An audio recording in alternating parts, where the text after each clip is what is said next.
You ask Tiger to solve. This deals with linear equations with one unknown. The final result is x equals -27/11. Let's solve it step by step. Simplify the expression. Expand the parentheses.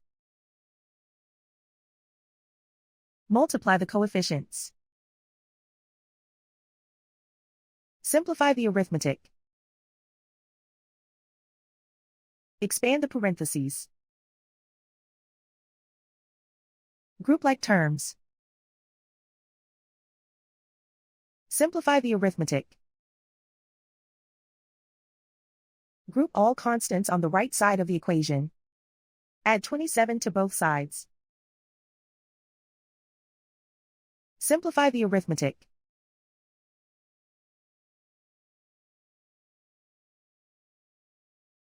Isolate the x.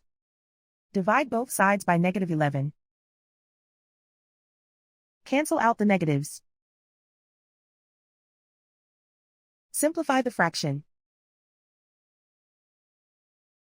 Move the negative sign from the denominator to the numerator. And so the final result is x equals -27/11.